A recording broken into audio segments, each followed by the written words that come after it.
Et bonjour à tous, bonjour à toutes et bienvenue une nouvelle fois pour ce rendez-vous du lundi soir. Voilà, un rendez-vous dont vous avez l'habitude maintenant. Ça fait un an qu'on se retrouve toutes les semaines depuis que cette période de confinement nous a obligés à travailler à la maison, mais ça ne nous empêchera pas de discuter, de parler d'astronomie, d'échanger ensemble. Donc bienvenue pour cette nouvelle édition de Astronomer at Home. Voilà, je vois que vous êtes aujourd'hui déjà très nombreux sur le chat. Alors bonjour Enora Léo, salut Marty Watch, Kalougena, Hélas, JW, Laetitia, Yo, Péborel, Max Astro, Emma Clepsydre, Christine Astronomer qui est toujours là avec nous évidemment, Anne Bod en slad. Donc on voit qu'on a le noyau dur, plus visiblement quelques nouveaux. Bienvenue à tous. Et puis nous, eh bien, on va commencer. Donc, comme vous le savez, le principe chaque lundi pendant une heure, eh bien, c'est un ou une invitée du planétarium de la ville de Vaux-en-Velin qui s'occupe de ce live, qui va venir nous parler de sa recherche. Donc, un ou une scientifique, et on aborde tous les thèmes possibles et imaginables. Et Dieu sait qu'il y en a. Aujourd'hui, eh bien, j'ai le grand plaisir de recevoir Chiara Ferrari, qui est astronome dans le laboratoire Lagrange de l'Observatoire de la Côte d'Azur et qui est aussi, on en parlera tout à l'heure, directrice de l'expérience SCA. Voilà, bonjour Chiara. Bonjour, bonjour. Merci beaucoup pour cette invitation, pour cette initiative fantastique. Eh bien écoute, je t'en prie, le titre était un petit peu long, mais c'est vrai que tu fais énormément de choses. Et justement, j'espère qu'on aura suffisamment d'une heure pour pouvoir raconter un petit peu toutes les choses fantastiques sur lesquelles toi tu travailles. Juste avant, tu sais, la tradition sur le début du live à chaque fois, c'est aussi pour les jeunes qui sont ici, qui se demandent éventuellement peut-être comment eux pourraient faire pour devenir astronome, astrophysicien, planétologue, cosmologiste, etc. La tradition, c'est que je demande à chaque fois à nos invités quel est leur parcours et qu'est-ce qui leur a permis d'arriver ici. Est-ce que tu peux nous dire un petit peu qu'est-ce que tu as fait et puis où tu es maintenant, et puis on renverra après sur ta situation actuelle. Bien sûr, avec le plus grand plaisir, surtout parce que je pense que c'est quelque chose d'extrêmement utile. On discute en particulier souvent sur le rôle et la place des femmes dans le monde de la recherche. Et on entend souvent dire que on arrivera vraiment à une égalité non seulement de traitement, mais même de mentalité, quand depuis toute petite, les jeunes filles comprendront qu'elles ont exactement les mêmes possibilités, les mêmes chances dans le monde de la recherche que leurs collègues On, hommes. on le répétera jamais assez. C'est avec très grand plaisir que je parle de ça, et bien sûr pour tout le monde. Donc moi, comme vous entendez de mon accent, comme vous pouvez le comprendre de mon nom, je suis italienne. Je suis de San Remo, qui est une petite ville pas loin de Nice, où je travaille aujourd'hui. Mais j'ai effectué mes études à l'université de Bologne, qui est la plus ancienne université, souvent on dit au monde, peut-être qu'en Chine, il y avait une université avant, en tout cas c'est la plus ancienne université européenne. Et j'ai choisi de faire l'université à Bologne, non seulement parce que c'est une université très connue en Italie pour sa qualité, mais surtout parce qu'il y a la faculté d'astronomie. Donc, il n'y a pas physique avec, au cours des dernières années, une spécialisation en astronomie. Il y a directement le cours d'études en astronomie. C'est-à-dire que toi, tu Donc, voulais partir dans l'astronomie dès le départ. Tu savais que c'était ce que tu voulais faire. oui, même D'accord. si je dois dire que parfois, quand je discute avec des passionnés d'astronomie, ils me posent des tas de questions sur quels sont les télescopes que tu as à la maison, quels sont les télescopes que tu as eu. J'ai jamais eu de télescope à la maison. J'avais ce qui me fascinait de l'astronomie, c'était que j'aimais beaucoup regarder le ciel. Mais regarder le ciel ne me suffisait absolument pas. Je voulais essayer de comprendre qu'est-ce qu'il y avait derrière, qu'est-ce qu'il y a derrière cette beauté.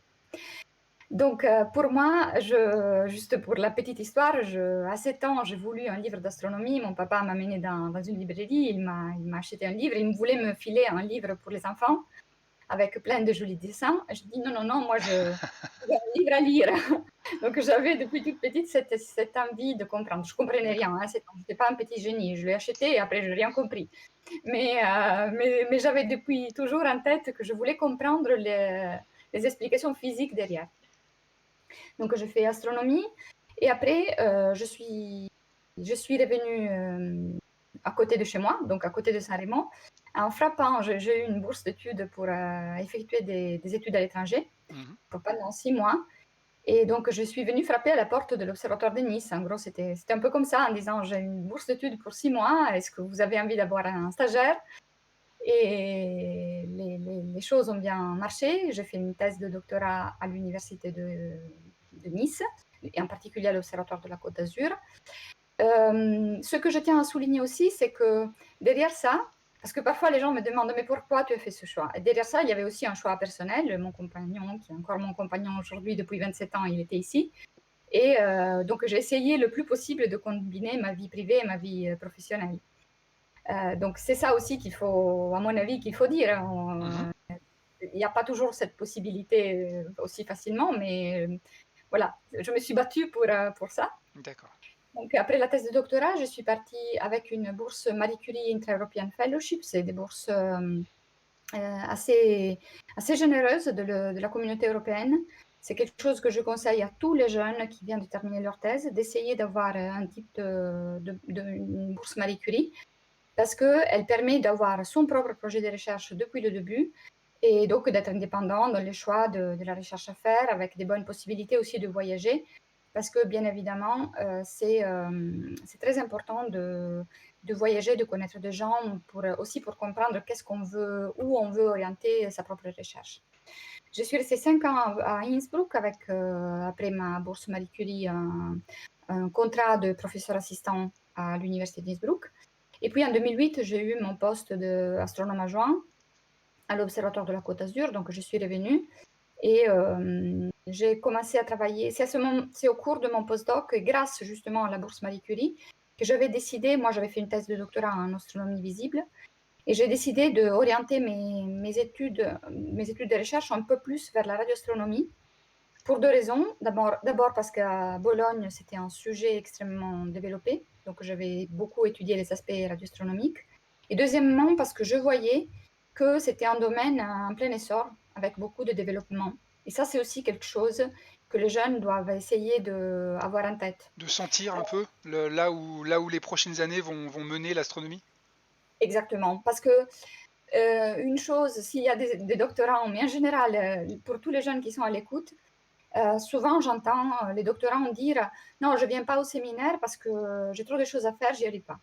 Ça, c'est une vraie erreur. Parce que dans le monde de la recherche, dans n'importe quel domaine, dans le monde de la recherche en particulier, il faut garder les yeux bien ouverts et se regarder autour. Pour bien sûr suivre les passions qu'on a du point de vue scientifique, mais aussi essayer de voir où il y a des développements qui se préparent, qui permettent vraiment des avancées majeures. D'accord. Et donc, ça, c'est un conseil. Et puis, donc, voilà, j'ai commencé avec un premier à travailler sur l'OFAR, qui est un radiotélescope européen. Et autour de 2015, j'ai commencé vraiment à travailler beaucoup sur SK, ce grand projet dont on va parler On va aujourd'hui. en parler, ouais. Et en 2016, j'étais donc nommée directrice de SK France. D'accord. Ok. Alors justement, tu nous as parlé d'astronomie visible et de radioastronomie. Alors du coup, ce que je te propose, avant de rentrer dans le dur du sujet, c'est peut-être de refaire un petit tour rapide. Effectivement, donc en astronomie, on étudie les ondes radio. Alors dans le grand public, on entend beaucoup parler des ondes radio par la radio qu'on écoute, voilà, mais c'est loin de n'être que ça. Est-ce que tu peux justement nous parler un peu de qu'est-ce que sont les ondes radio par rapport à l'astronomie classique, la lumière? Est-ce qu'on peut refaire un petit point là-dessus avant d'aller plus loin? Oui, oui, bien sûr, c'est effectivement extrêmement important. Donc, effectivement, le ciel que nous observons est un ciel multilongueur d'onde. Maintenant, on peut même dire multimessager, dans le sens que multimessager, parce qu'aujourd'hui, on connaît aussi les ondes gravitationnelles, dont je suis sûre vous avez entendu parler. Mais si on se limite déjà que au spectre électromagnétique, donc aux différents types de lumière, Donc la lumière, ce n'est pas que la lumière visible. Euh, on peut parler justement de façon peut-être un peu plus appropriée de radiation électromagnétique, qui est caractérisée par beaucoup de fréquences et longueurs d'onde différentes. Donc là, effectivement, merci pour cette image. On voit les longueurs d'onde en nanomètres de la lumière visible, mais on sait qu'il y a beaucoup, beaucoup d'autres types De lumière. de lumière. La lumière radio est caractérisée par des longueurs d'onde plus grandes. Entre, disons, en particulier pour SKA, on parle de longueur d'onde entre le centimétrique et le métrique, avec donc des fréquences beaucoup plus petites, ce qui veut dire que c'est pour les connaisseurs un peu plus fins de la physique, c'est des photons, c'est de la lumière moins énergétique.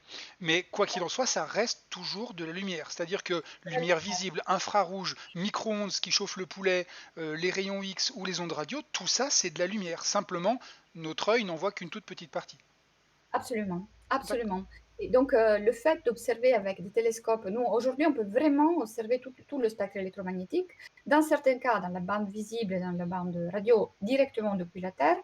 Pour la plupart des autres parties du spectre électromagnétique, il faut monter en dehors de l'atmosphère parce que l'atmosphère ne laisse pas passer les rayons lumineux. Donc D'accord. moi, pendant toute ma carrière, je me suis un peu concentrée sur des études multilongueurs d'onde d'AMA, d'AMA de galaxies, pardon. Là, je me suis focalisée un peu plus sur la partie radio. Et en radio, on observe, par exemple, que si on dit on observe une galaxie en bande visible ou en bande radio, en bande visible, on verra la lumière en provenance des étoiles. Mhm. En bande radio, on observe surtout la lumière en provenance de deux types de composantes. Du gaz, d'hydrogène, qu'on appelle H1, c'est le gaz le plus simple qui est présent dans l'univers et qui émet à 21 cm, donc exactement en bande radio. Donc si on observe les galaxies et on voit de l'émission à 21 cm, on sait qu'en plus des étoiles à l'intérieur de ces galaxies, il y a du gaz. Et puis, on observe aussi de la lumière qui est associée à des électrons, donc des particules élémentaires, qui ont été accélérées à des vitesses relativistes, donc à des vitesses proches de la vitesse de la lumière, et qui, à cause de la présence dans les galaxies aussi des champs magnétiques, qui se trouvent partout dans l'univers, émettent de la lumière radio. Et ces électrons sont associés donc à beaucoup d'étoiles qui se sont formées. Et donc, c'est un indicateur que dans la galaxie, il y a beaucoup d'étoiles qui se forment jeunes. Là, je t'ai mis un petit exemple. Donc vas-y, je te laisse nous commenter un petit peu ça, mais du coup, effectivement, les images sont très différentes quand on regarde le ciel dans le domaine des ondes radio et quand on le regarde dans le domaine des ondes visibles, on ne voit pas du tout les mêmes phénomènes.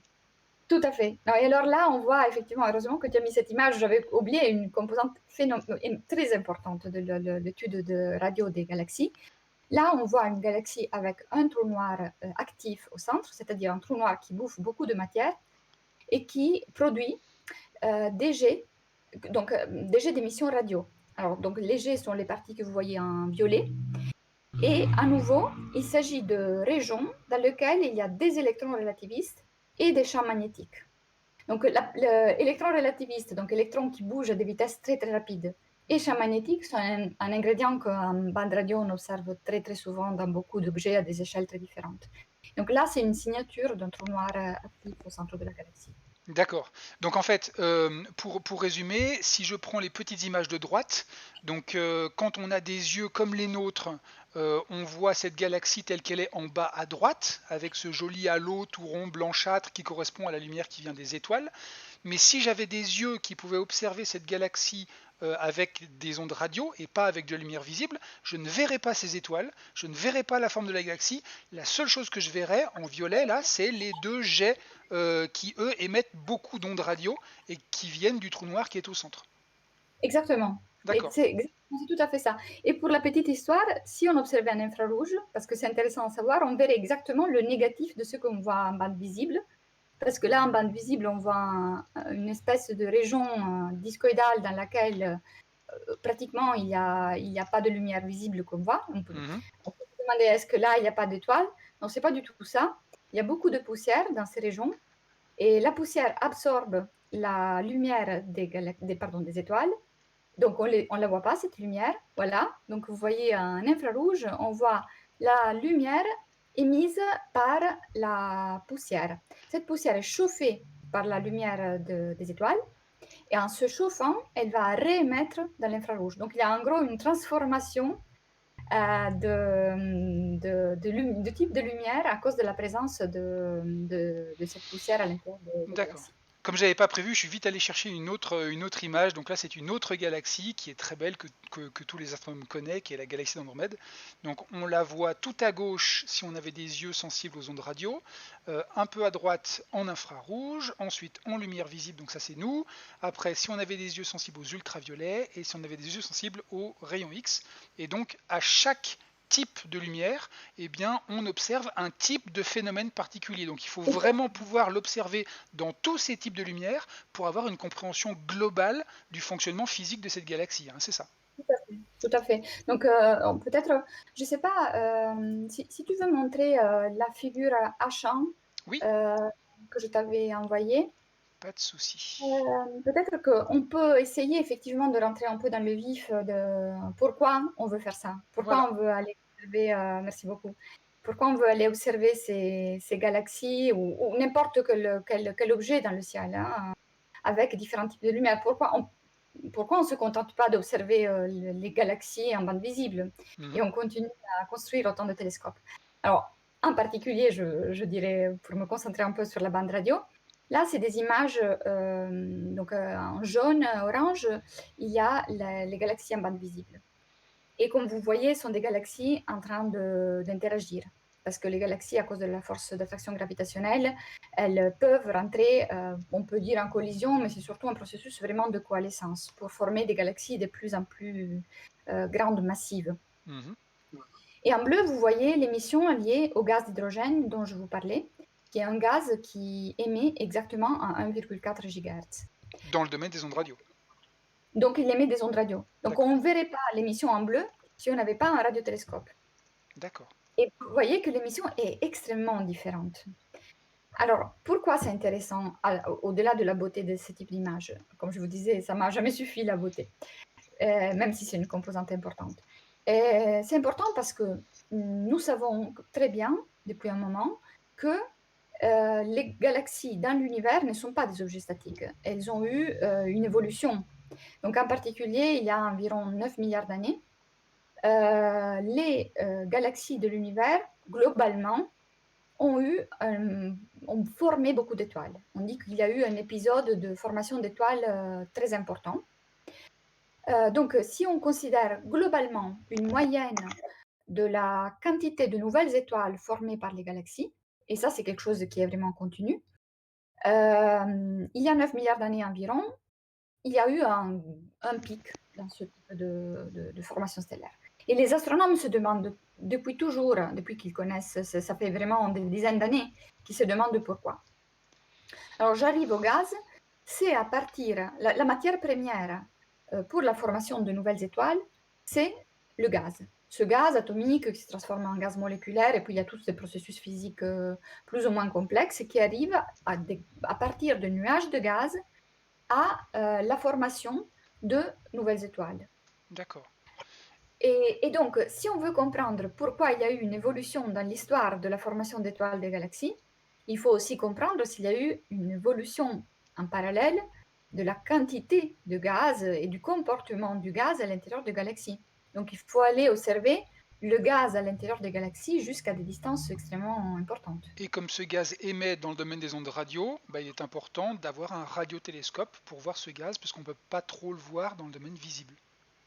Tout à fait, exactement. En plus, à cause de l'expansion de l'univers, cette fréquence, moi je dis, elle émet à 1,4 GHz, mais quand les galaxies sont très proches de nous, à cause de l'expansion de l'univers, on sait que la fréquence qu'on capte n'est pas la même fréquence ou la même longueur d'onde de celle qui est partie dans la galaxie au moment de l'émission de la galaxie, mais on la capte à des longueurs d'onde de plus en plus grandes, le plus la galaxie est éloignée, donc à des fréquences plus petites. Donc pour observer le gaz à l'intérieur des galaxies, il faut avoir un télescope, et on veut aller assez loin, il faut avoir un radiotélescope qui n'observe pas que la fréquence 1,4 GHz, mais qui va aussi à des fréquences beaucoup plus importantes. Le D- plus on s'éloigne, pardon, beaucoup plus basses. Le plus on s'éloigne, le plus on aura besoin d'observer des fréquences basses. Parce que effectivement, toi, ce qui t'intéresse, c'est pas seulement observer l'émission radio des gaz des galaxies qui sont proches, mais c'est bien évidemment les regarder de plus en plus loin, puisque on le rappelle, comme la lumière met du temps à nous parvenir, plus on regarde une galaxie qui est loin, et plus on la voit telle qu'elle était il y a longtemps dans le passé. C'est-à-dire que tu te sers du fait que l'univers est une machine à voyager dans le temps pour regarder des galaxies à différentes distances et donc voir leur état à différentes époques. Tout à fait, tout à fait. D'où le besoin C'est d'avoir les télescopes les plus puissants possibles pour aller voir ces galaxies le plus loin possible.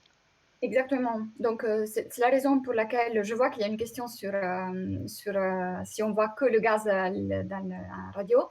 La réponse est non. Je vais vous détailler un peu plus juste après. Juste un commentaire. La raison pour laquelle je commençais par ça, c'est parce que la raison pour laquelle aujourd'hui on a ce magnifique projet SCA est liée à ce gaz à l'intérieur des galaxies. D'accord.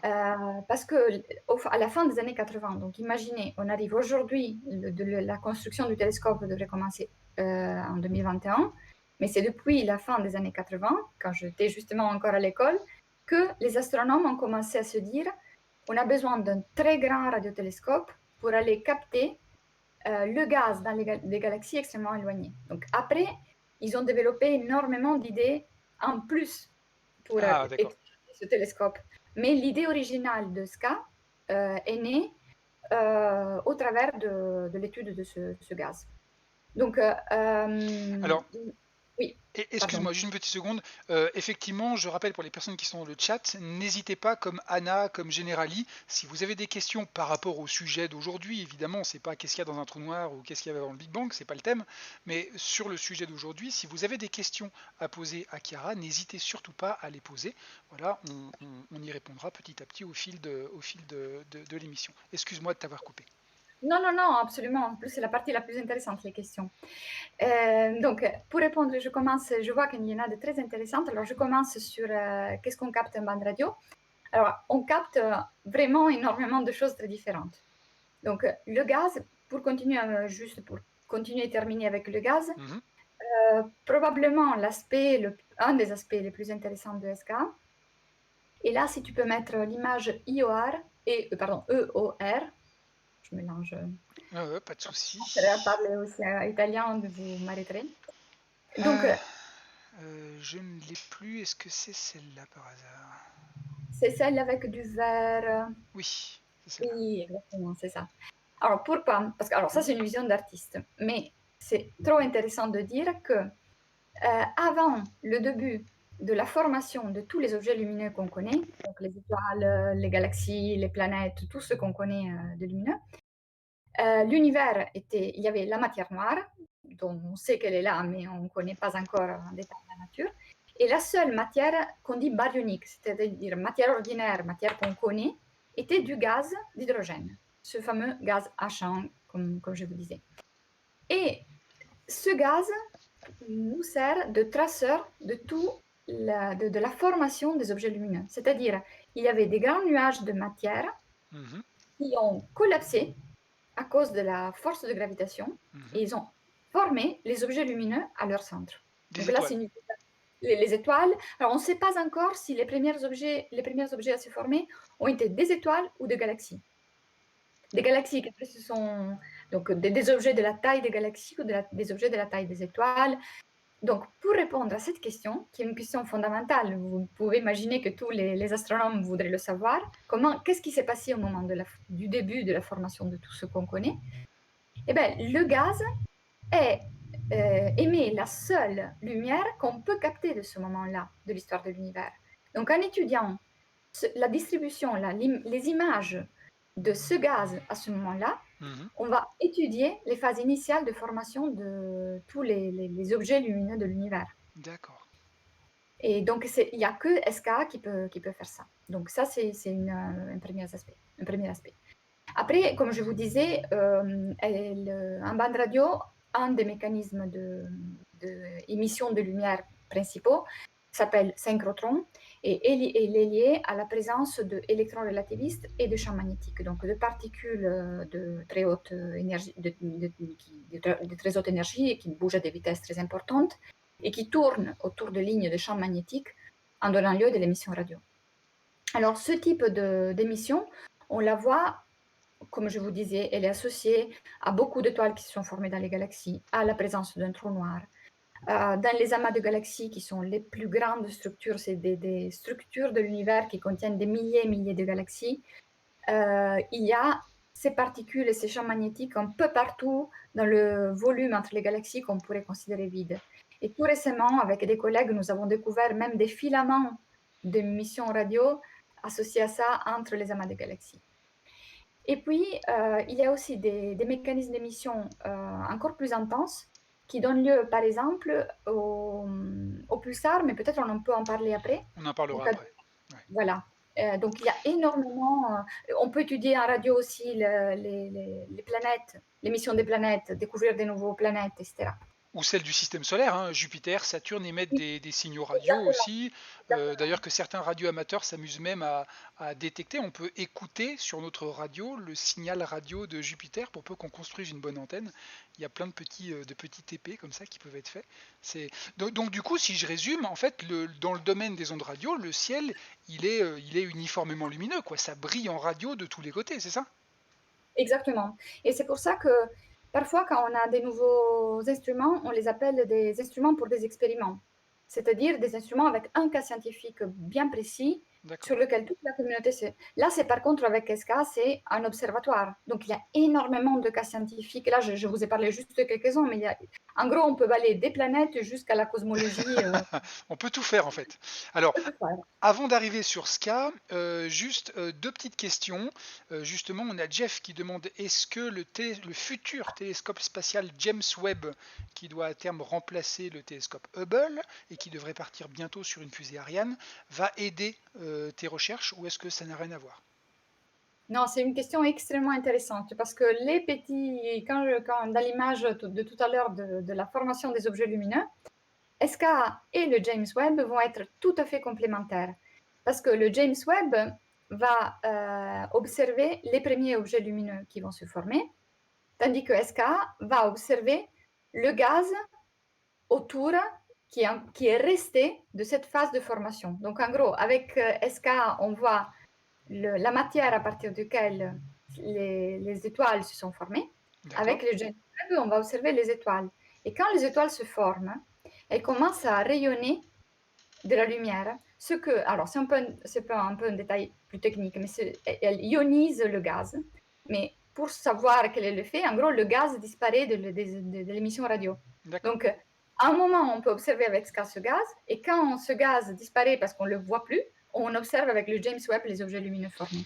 Donc en fait, les grandes expériences scientifiques d'observation de l'univers sont complémentaires puisque chacune s'occupe d'un domaine et quand les phénomènes passent d'un domaine à l'autre, c'est important d'avoir plusieurs observations simultanées pour voir tout ça. D'accord. Tout à fait. Alors justement une question de Gif Euro aussi qui est je pense très importante. Gif Euro demande l'atmosphère de la Terre. Elle est transparente à la lumière, c'est pour ça qu'on peut voir l'univers, mais est-ce que dans le domaine des ondes radio, cette atmosphère est totalement transparente ou est-ce qu'on a des problèmes et il faudrait aller dans l'espace? Encore une autre question extrêmement intéressante. Alors, elle est globalement dans le domaine radio transparente. Jusqu'à environ 10 MHz. Après, je pense que les rayons sont réfléchis, mais disons pour le domaine d'intérêt pour la radioastronomie, elle est transparente.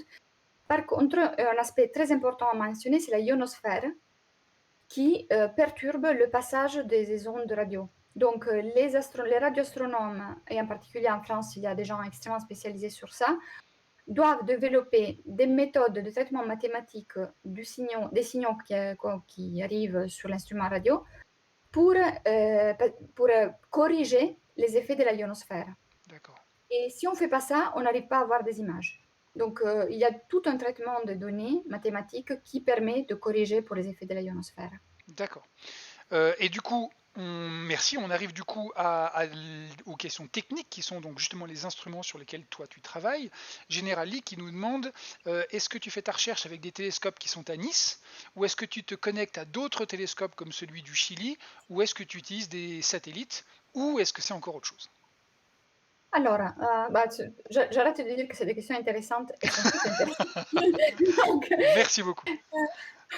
donc alors, j'ai jamais, utilisé le télescope de Nice parce qu'à Nice, il y a une petite lunette, de la fin du 19e siècle avec laquelle, on peut faire des belles observations plutôt amatoriales, mais pas faire de la recherche. Donc j'ai eu le grand privilège de faire une thèse en bande visible au moment dans lequel on pouvait encore aller au Chili. Mhm. Et donc effectivement, je suis allée 3 fois pendant ma thèse, au Chili et dont une le jour de l'an. Donc, j'ai fêté le début de 2001 au télescope. Et bon, c'est une expérience magique. Je suis encore émue quand je pense à certaines sensations quand on est au télescope. Après, je suis allée pour la radioastronomie. J'ai souvent utilisé un instrument aux États-Unis dans lequel tout était déjà fait automatiquement. Donc, j'envoyais des fichiers que j'avais préparés pour dire au télescope qu'est-ce que je voulais faire avec lui. Et il y a des astronomes qui le font. Après, j'ai pu aller visiter ce télescope dans le cadre d'une école. Il y a beaucoup d'écoles, c'est très important et c'est toujours magique de voir les télescopes. Et puis, je suis allée plusieurs fois en Australie pour utiliser les radiotélescopes australiens. Maintenant, on passe de plus en plus à une utilisation des télescopes en remote. Donc, D'accord. on peut Tu es, observer. tu es de chez toi et tu le commandes par ordinateur, par internet, sans aller là-bas. Oui, exactement. D'accord. Et bah du coup, on peut peut-être commencer depuis qu'on parle de ska tout à l'heure. Alors une première question très importante aussi, évidemment. Est-ce que tu fais de la musique? Parce qu'apparemment, certains se demandent s'il y a une inspiration entre. J'imagine qu'on a dû te poser 1000 fois la question. Dans mon ignorance musicale, je ne connaissais pas Ska du point de vue musical, mais je l'ai découvert parce que quand je cherche moi-même des informations sur Ska, si je précise pas Ska et déjà pas que radio, parce que ça suffit pas, au contraire, Eh oui, je dois mettre Ska, radioastronomie ou Ska galaxie, et alors, mais sinon je trouve que de la musique, d'accord. effectivement. Donc, SKA, c'est le nom pour Square Kilometer Array parce que l'idée c'était d'avoir un télescope de 1 km² de surface totale. Mhm. Maintenant, le télescope sera construit, bon, on rentre un peu là dans les détails, mais au début, il ne sera pas construit directement comme 1 km², mais il a été décidé de garder l'acronyme SK parce qu'il est connu comme ça. D'accord. Tu m'avais donné des images aussi qui parlaient justement de ce projet qui est quand même une collaboration qui est très très importante, une Oui, collaboration mondiale. Du coup, est-ce qu'on peut parler justement de ce projet? oui. C'est un projet qui rassemble énormément de monde. Où est-ce qu'il se situe et qu'est-ce qu'on y fait? On va voir un peu à quoi ça ressemble. Tout à fait. Non, et c'est très bien de commencer aussi par cette partie parce que c'est effectivement une. On pense que les scientifiques doivent juste s'occuper de faire des calculs et de faire des observations. C'est pas ça. Et alors ça, je tiens à le souligner. C'est très important que les scientifiques s'impliquent dans la politique scientifique d'un pays parce que c'est un peu notre responsabilité de dire qu'est-ce qu'on veut faire. Mhm. Comment on veut faire nos recherches. Donc moi, depuis 2016, je suis investie aussi sur la partie un peu plus de politique scientifique de SKA, qui est un projet mondial, comme vous le voyez ici. Donc, ça a l'air du détail, mais ce n'est pas. Je le dis rapidement. Il y a une organisation SKA qui a été une compagnie anglaise avec 15 pays représentés, dont le CNRS, qui a été en charge de concevoir le projet des 2 télescopes de SKA en Australie et en Afrique du Sud. Et maintenant, il y a un observatoire SCA, qui est une organisation intergouvernementale, comme l'ESO ou comme le CERN. Donc, c'est une organisation dans laquelle c'est le gouvernement qui rentre, c'est une décision parlementaire de rentrer dans ce type d'organisation. Donc là, vous voyez en bleu clair les pays qui étaient dans l'organisation SCA. Et aujourd'hui, il y a déjà 6 pays qui sont dans l'observatoire SCA. Et au mois de février, on a eu la grande joie, ça a été l'objet de mon travail depuis 6 ans. Le gouvernement français a annoncé de vouloir entrer dans l'observatoire SCA aussi, donc dans l'organisation intergouvernementale. Et demain, on a une réunion très importante avec tous les pays du monde impliqués dans le projet. D'accord. Donc, c'est c'est un projet mondial dans lequel chacun contribue du point de vue scientifique, technologique, politique, de gouvernance, etc., etc. D'accord, donc on a le Canada, on a l'Europe, on a l'Afrique du Sud. C'est vrai qu'on n'a pas souvent l'occasion de parler de l'Afrique et de l'Afrique du Sud dans les projets de sciences internationales. La Chine et l'Australie, c'est ça? Et l'Inde. Et l'Inde, pardon, et l'Inde. Et l'Inde. Ok, Et puis parmi les pays intéressés, il y a la Corée du Sud et le Japon qui suivent de près. d'accord. Mais alors du coup, Et, qu'est-ce qu'on fait dans ces pays? Est-ce qu'on pose des instruments dans tout ça ou est-ce que ça se passe juste à certains endroits? Comment ça se passe? non, alors les deux télescopes seront en Afrique du Sud et en Australie. Et les deux sites ont été choisis pour leur radio quietness, donc le silence radio. Il y a pas, c'est des endroits désertiques dans lesquels il n'y a pas trop d'interférences, où il n'y a presque pas d'interférence humaine, parce que vous pouvez imaginer qu'est-ce que ça veut dire quand il y a des télés, des fours à micro-ondes, des téléphones, etc. à côté. On perturbe énormément les signaux qu'on capte. Donc après, il faut les nettoyer. On a des moyens pour les nettoyer, mais il vaudrait mieux ne pas devoir les nettoyer. D'accord.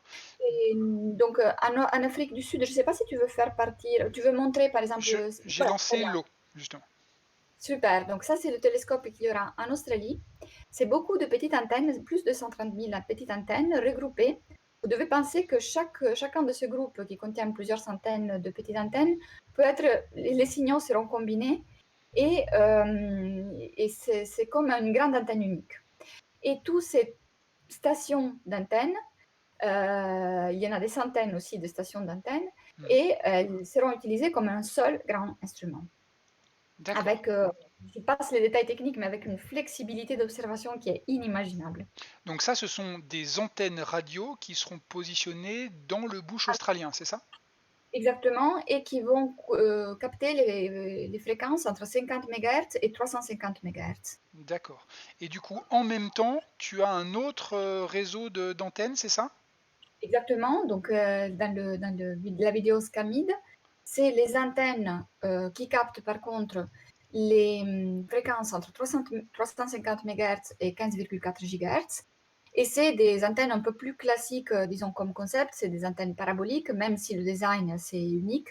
Et il y en aura environ 200, un peu moins de 200, en Afrique du Sud. Alors, je tiens à dire une chose. Pour l'Afrique du Sud a déjà un télescope qui prépare SCA, qui s'appelle MERCAT. Je crois d'avoir vu MERCAT mentionné dans les questions. Effectivement, MERCAT, c'est un télescope qui est déjà opérationnel et qui intégrera SCA. C'est 64 antennes qui feront partie de SCA. Et c'est un télescope qui a été conçu, construit et opéré entièrement en Afrique du Sud, où il y a un travail des personnes qui ont commencé SCA en Afrique du Sud qui dépasse totalement le cadre purement scientifique. C'est des personnes qui étaient des collaborateurs de Mandela et c'est une des raisons pour lesquelles je suis, permettez-moi l'expression, tombée amoureuse de SCA. C'est un projet qui permet vraiment du développement durable et de former. L'idée, c'est d'utiliser ce projet pour former plein d'étudiants en toute l'Afrique, en particulier l'Afrique subsaharienne, et de l'utiliser comme outil de développement africain. D'accord. Pas On- pour prendre des étudiants en Afrique, les faire venir en Europe, leur faire un PhD et les faire rester chez nous. C'est pour avoir une formation sur place qui est effectivement extrêmement importante. D'accord. On en parlait effectivement avec Éric Lagadec, qui est le président de la Société française d'astronomie, qui est venu aussi pour une autre émission avec nous, et qui lui travaille aussi beaucoup avec des étudiants africains, avec différents pays africains, où il y a plein de projets liés à l'astro qui permettent aussi voilà, de se développer sur cet immense continent. On est d'accord que donc pour toi, Afrique et Australie, ce qui t'intéresse vraiment là-dedans, c'est le relatif silence radio qui peut y avoir, hein. C'est Oui, ça. tout à Euh, fait. Justement, j'ai une question de JJWK qui te demande est-ce que ce gros instrument planétaire SCA, est-ce qu'il peut être gêné par les émissions radio des satellites? Voilà. Oui, oui, il peut être gêné. Il y a tout un travail qui est fait effectivement de recherche coordonné directement par l'Observatoire SCA avec la collaboration directe même avec les compagnies. Les Mhm. satellites, ils essayent vraiment de chercher de collaborer le plus possible pour limiter le plus possible l'impact, parce que souvent on pense en bande visible, on voit passer les satellites. Et les gens disent, bon, ça, on peut le corriger facilement. Quand on capte les signaux des satellites, ça peut être gênant, en particulier pour les plus hautes fréquences, probablement de ska. Donc, ce qui est très bien à mentionner, c'est le fait que il y a une intention, et c'est pas qu'une intention, il y a déjà des discussions en cours pour essayer de collaborer le plus possible et limiter le plus possible les problèmes qu'on pourrait avoir. D'accord, ok. Plusieurs personnes dans le chat savent que actuellement, donc en Chine, depuis la chute la chute catastrophique du grand radiotélescope d'Arecibo, maintenant le plus grand radiotélescope, c'est un radiotélescope chinois qui est immense, qui a été posé sur une montagne, et c'est aussi un radiotélescope. Et donc plusieurs personnes te demandent est-ce qu'il y a une différence entre SCA et ce radiotélescope chinois et FAST. Est-ce qu'il y a des collaborations possibles? Est-ce que tu as prévu d'utiliser FAST? Enfin voilà, beaucoup de questions par rapport à ce grand radiotélescope.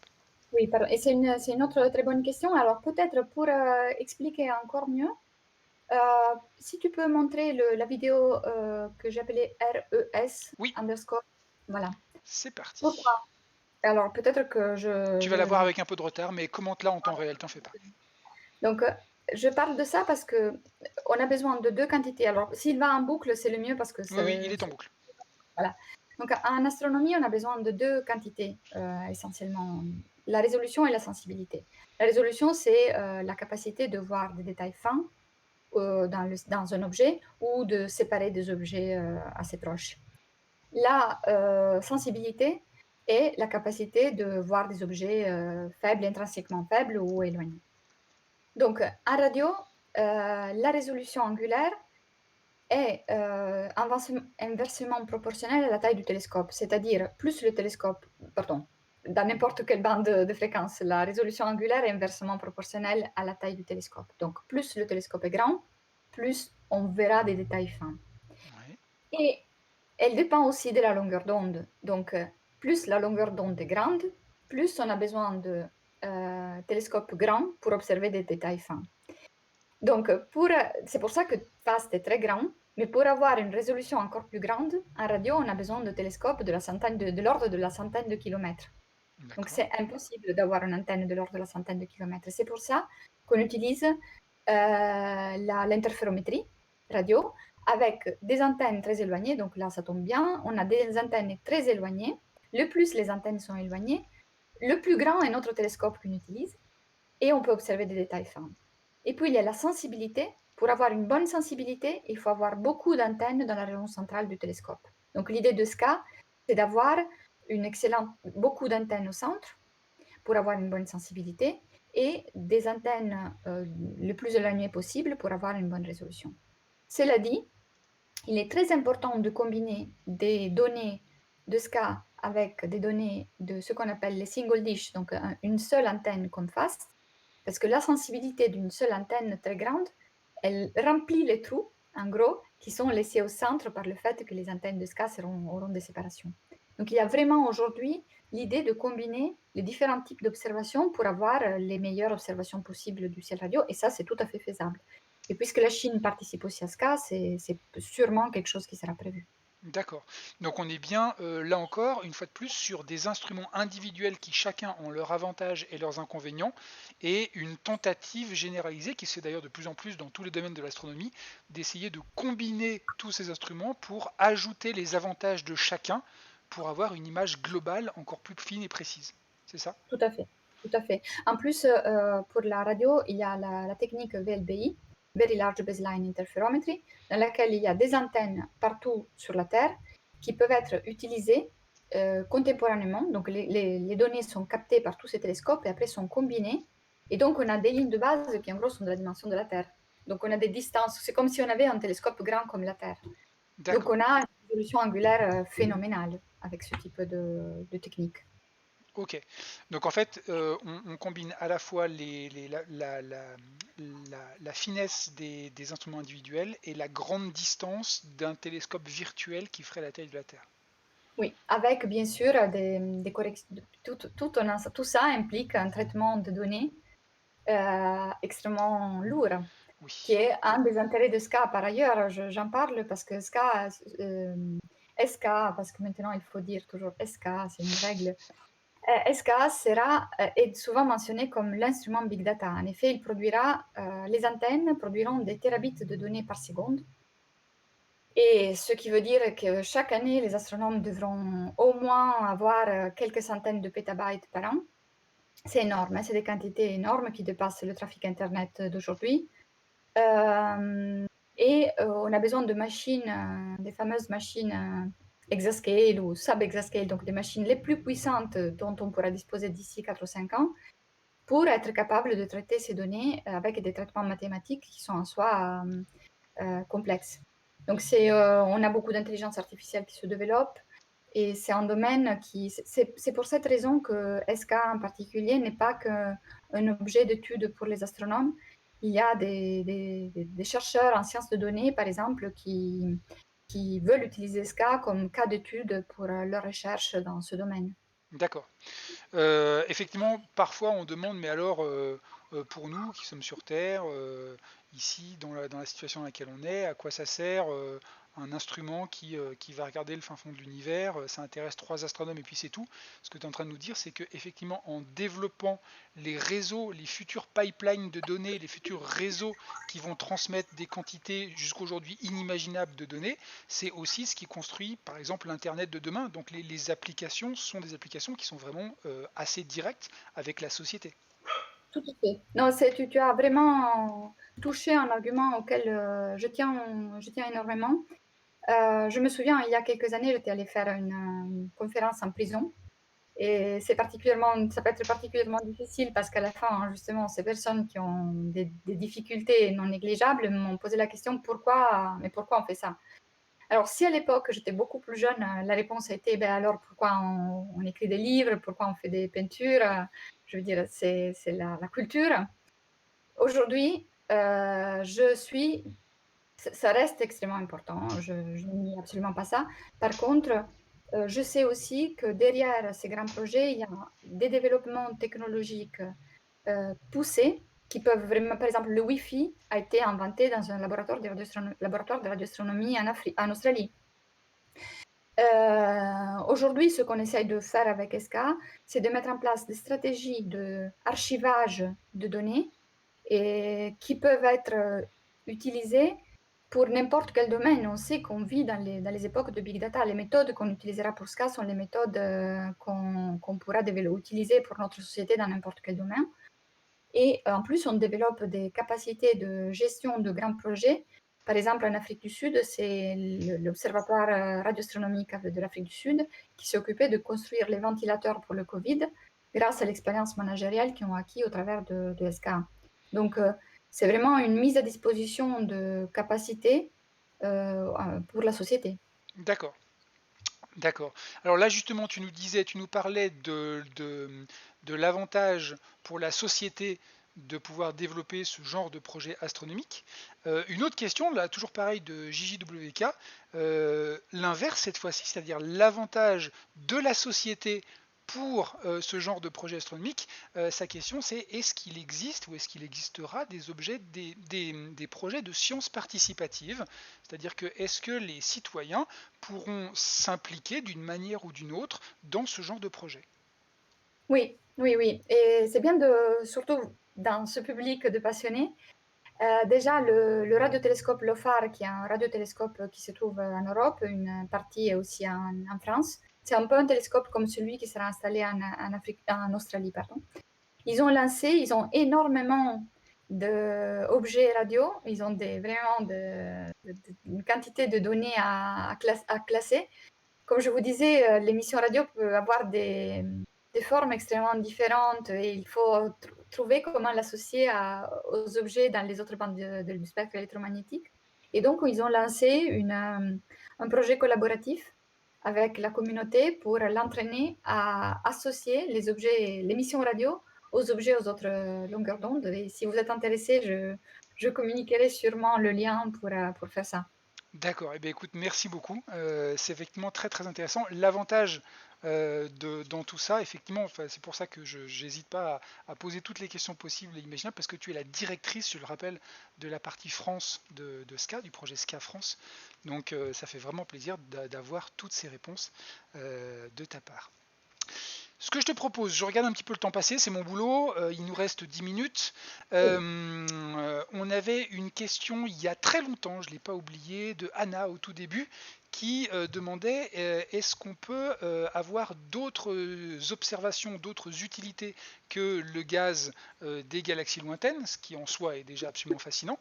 Et tu avais prévu aussi de me parler justement d'autres types d'objets ou d'autres futures recherches qui pourront être stimulées par K. Est-ce qu'on peut en parler un peu?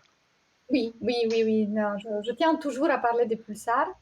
Alors, peut-être lancer la petite animation pulsar. Oui, je sais que dans Voilà. le chat, il y en a certains et certaines qui vont être ravis qu'on Heureux. en parle. Ouais, tout à fait. Donc, les pulsars sont des étoiles à neutrons extrêmement denses, magnétisées, qui émettent, sont des phares cosmiques, en effet, qui émettent un jet d'émission radio le long de leur axe magnétique, qui n'est souvent pas aligné à l'axe de rotation, comme dans le cas de la Terre. Et donc, on capte l'émission des pulsars seulement quand ce phare pointe vers nous. Et alors là, on voit une vidéo, c'est toujours l'Observatoire SCA qui a produit cette vidéo magnifique, qui est ralentie, mais en effet, la période de rotation des pulsars est très rapide. C'est de l'ordre de secondes, voire des millisecondes. Ce qui veut dire qu'on capte des signaux très très souvent. Alors pourquoi je dis ça et pourquoi je trouve que les pulsars peuvent permettre des études de physique fondamentale très importantes, mais je voudrais surtout parler du fait qu'ils peuvent transformer notre propre galaxie en un grand détecteur d'ondes gravitationnelles. Pourquoi? Alors parce que nous pouvons mesurer avec une très grande précision le temps d'arrivée de ces pulses radio, Euh, donc avec la précision de l'ordre de nanosecondes. Alors si tu fais partir l'autre Elle est partie. vidéo, parfait, très bien, pardon, il y a un peu de Oui, retard, oui, donc pas de souci. voilà, donc là vous avez la Terre et les signaux de deux pulsars qui arrivent sur la Terre. Et à un certain moment, vous voyez une modification de l'espace entre les pulsars et la Terre. Alors, qu'est-ce qui se passe? Si, à cause de cette modification, à un moment, le pulsar s'approche de la Terre et l'autre s'éloigne, vice-versa, on pourra mesurer que le temps d'arrivée de ce pulse, qu'on sait mesurer de façon extrêmement précise, on subit soit un petit retard, soit ils sont arrivés un peu plus tôt. Donc, quand on a un grand réseau de pulsars et on peut mesurer le temps d'arrivée de tous ces objets, en gros, on peut mesurer s'il y a eu une modification de l'espace-temps, donc qui est représenté ici par cette image de modification de l'espace entre les pulsars et la Terre. Donc, s'il y a eu un passage d'une onde gravitationnelle. C'est-à-dire que en temps normal, quand l'univers est calme, les impulsions radio venant de tous ces pulsars, on les connaît, on les comprend, on les détecte et on les mesure extrêmement précisément. Donc on sait quelle est leur vitesse normale, qui arrive précisément et régulièrement comme une montre. Et si jamais une onde gravitationnelle passe, c'est-à-dire que le tissu de l'espace-temps se modifie, c'est donc le temps entre les impulsions de ces pulsars qui va momentanément, le temps que l'onde passe, le temps entre ces impulsions va être affecté, raccourci ou augmenté, c'est ça? Exactement, exactement. Et donc, c'est pour ça que je dis, au travers de SK, déjà maintenant, on peut faire ce type d'études, mais SK va permettre de mesurer beaucoup, beaucoup, beaucoup plus de pulsars avec une précision plus importante. Donc, en gros, tous les pulsars de notre galaxie deviendront un instrument pour capter les ondes gravitationnelles. C'est pour ça que je dis, SK va transformer. Nous, on va pas, avec SK, on ne va pas observer les ondes, ce type d'ondes gravitationnelles, qui sont des ondes gravitationnelles de fréquence très basse. C'est des ondes gravitationnelles qu'on ne pourra jamais détecter sur Terre. Donc, SK ne va pas détecter directement ces ondes gravitationnelles, va détecter les pulsars et transformer ce réseau de pulsars en un télescope d'ondes gravitationnelles, en gros. Donc, pour moi, À, c'est à magique. l'échelle de la galaxie. à l'échelle de la galaxie. On C'est va avoir un absolument télescope fantastique. galactique. Moi, je pense que c'est quelque chose C'est de complètement phénoménal. dingue. C'est complètement dingue. Justement, Marty Watch qui te demande, justement, ces ondes gravitationnelles, on sait que celles que nous, aujourd'hui, on détecte sur Terre, ce sont des ondes gravitationnelles qui viennent de la fusion de deux trous noirs, de la fusion d'astres denses. Voilà. Et donc, Marty te demande, ces ondes gravitationnelles-là, qui, elles, ont des longueurs d'onde beaucoup plus grandes, j'imagine qu'elles viennent pas forcément du même type de phénomène. Elles viennent d'où? Elles sont émises par quel type d'objet? J'arrête de dire que c'est des questions très intéressantes, mais alors, effectivement, Merci Marty. c'est comme quand on dit qu'on observe à différentes fréquences du spectre électromagnétique. En ce cas, on observe à différentes fréquences du spectre des ondes gravitationnelles. En ce cas, on observe des trous noirs très massifs qui tournent l'un autour de l'autre et qui, en faisant ça, donc c'est bien avant la phase de coalescence entre objets par ailleurs moins massifs que celui qu'on observera dans ce cas-là, qu'on peut détecter sur Terre. Sur Terre, on observe la coalescence entre des objets massifs, des étoiles à neutrons ou des trous noirs, des objets pas énormes pour le moment. Avec SK, on observe les phases d'avant, quand les trous noirs sont encore en train de tourner les uns autour des autres, et une phase qui dure très longtemps. Et on peut aussi observer des ondes gravitationnelles prévues théoriquement des phases initiales de la vie de l'univers au moment de l'inflation. Donc, on peut voir des informations cosmologiques très intéressantes. D'accord, des ondes gravitationnelles qui auraient été émises avant même que la première lumière se soit dispersée dans l'univers. Tout à fait. D'ailleurs, tout à l'heure, j'ai vu une Oui, question. j'allais. Malheureusement, j'aurais suivi les questions, mais j'arrive pratiquement pas. Mais de temps en temps, je vois quelque chose. On ne pourra jamais remonter avant le fond diffus cosmologique détecté par Planck, par exemple, au travers des ondes lumineuses. Différent, c'est le cas des ondes gravitationnelles. Mais avec les ondes électromagnétiques, donc SK y compris, on ne pourra jamais remonter avant ce qu'on détecte avec Planck. C'est Yo qui avait posé la question effectivement, et du coup comme comme les ondes de radio pardon sont aussi de la lumière, bah du coup que ça soit de la lumière visible ou de la lumière radio, on reste limité au fond diffus cosmologique. Exactement. Tandis qu'avec les ondes gravitationnelles, c'est une autre histoire. D'accord, là on pourra aller beaucoup plus loin. Une dernière peut-être question qui a été posée tout à l'heure par Albireo, qui demandait, alors là on parle de radiotélescopes qui captent des signaux radio. Nous sur Terre on y est habitué, on sait d'où ça vient, signaux radio, ça vient de nous, de nos émissions. Et donc évidemment se pose à un moment ou à un autre la question, est-ce que ce genre de réseau de radiotélescopes pourrait éventuellement servir aussi à la recherche d'émissions radio qui pourraient être hypothétiquement émises par d'autres civilisations extraterrestres sur d'autres exoplanètes. Est-ce qu'on pourrait utiliser ce genre d'instrument pour la recherche en exobiologie? Oui, alors effectivement, un des objectifs, comme d'habitude, parfois critiqués, c'est toujours les aspects qu'on met plus en doute de la capacité d'un télescope parce que c'est toujours un peu à la limite de nos rêves d'enfants. Mais effectivement, c'est une réalité avec SK. Il y a une forte implication du projet SETI, dont vous avez peut-être entendu parler, parce que l'idée, c'est d'effectivement aller chercher des signaux d'autres planètes.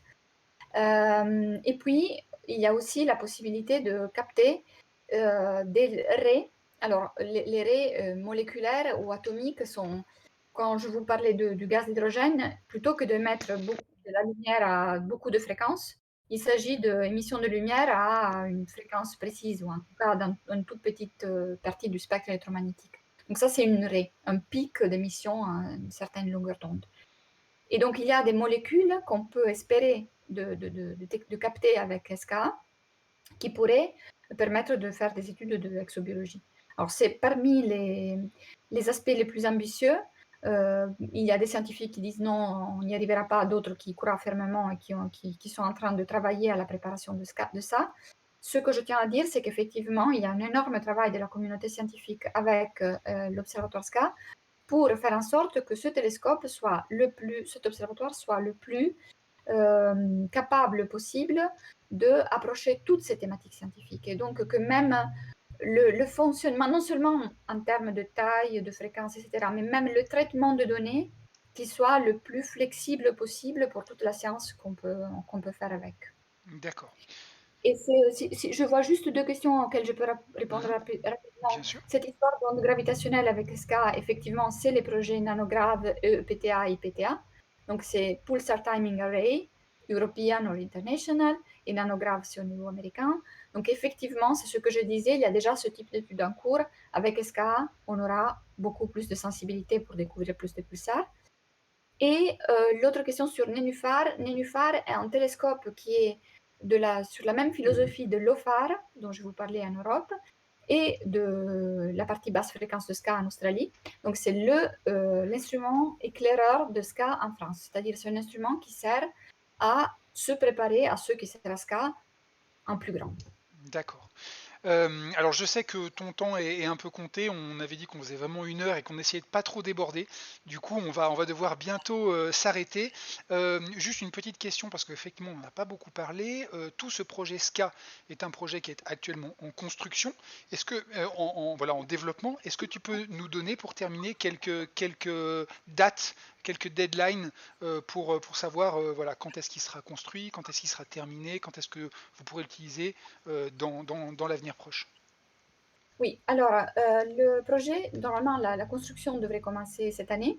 D'accord. Heureusement, le Covid, puisqu'il y avait beaucoup de les phases dans lesquelles on était permettait de faire pas mal de travail à distance, a ralenti, mais peut-être moins que dans d'autres cas. Donc, en théorie, c'est prévu que la construction commence en 2021. Le télescope final sera prêt en 2029, prêt pour toutes les observations, mais il s'agit d'un interféromètre. Donc, la beauté de ça, c'est que dès qu'il y aura assez d'antennes pour être un Relié. télescope, voilà, Mm. on pourra commencer à l'utiliser comme un nouveau télescope. Donc, il y aura 4 phases entre 2021 et 2029, dans lesquelles il y aura un nouveau télescope qui sera mis à disposition de la communauté et qui, déjà vers la moitié du parcours, sera le plus grand radiotélescope au monde utilisé par les astronomes. D'accord. Eh bien écoute, je pense qu'on va tous suivre avec une grande grande attention dans les années qui viennent le développement de ce projet qui est absolument fascinant et surtout, comme tu l'as dit tout à l'heure, ce qui est vraiment extraordinaire, c'est la quantité de domaines différents dans lesquels on devrait pouvoir avoir des avancées, des mesures, des données, des découvertes. Et ça, c'est vraiment absolument fascinant. Euh, eh bien écoute, je vais te remercier vraiment beaucoup, Chiara, d'avoir été notre invité aujourd'hui. Est-ce que je te laisse le mot de la fin, puis ensuite on remerciera tout le monde et on aura terminé pour aujourd'hui. Merci beaucoup. Alors, Pierre, d'abord, je trouve que tu es un animateur incroyable. Tu es arrivé à éclaircir des aspects de façon vraiment formidable. Toutes mes félicitations. Je Merci à trouve toi. cette initiative, comme quelqu'un a dit que je suis un enthousiaste, c'est vrai, je suis absolument enthousiaste de ce que je fais et je pense que c'est la responsabilité des scientifiques de partager l'enthousiasme. Et donc, je ne peux. Les questions, je n'ai pas arrêté de le dire, ça se voit que vous êtes des experts. Et je vous remercie beaucoup. Ça a été vraiment un grand plaisir. Merci énormément, Chiara, et effectivement, tu as raison, on le dit à chaque fois, mais c'est important. Merci beaucoup à vous qui êtes là, qui animez ces émissions. Ces émissions, elles sont faites par et pour vous. Donc sans vous, ça ne se ferait pas. Et c'est toujours effectivement un véritable plaisir que de vous retrouver pour qu'on puisse discuter et découvrir ensemble tous les aspects de l'univers. Eh bien, c'est là-dessus que l'on va se quitter pour aujourd'hui, bien évidemment, seulement pour aujourd'hui. Le programme Planétarium at Home continue, vous le savez, 3 fois dans la semaine. Donc mercredi, il y aura mercredi 18h30 un nouveau rendez-vous, cette fois-ci avec Camille, ma collègue. Et puis vendredi, vous retrouverez aussi Camille qui invitera une nouvelle invitée. Ce sera Emma Hollen pour ceux qui la connaissent. Et pour ceux qui ne la connaissent pas, eh bien rendez-vous vendredi. Nous, on se retrouvera lundi prochain pour un nouveau sujet et un nouvel invité. Merci à tous, merci Chiara, merci à toutes et bonne continuation, restez curieux et à très bientôt. Au revoir.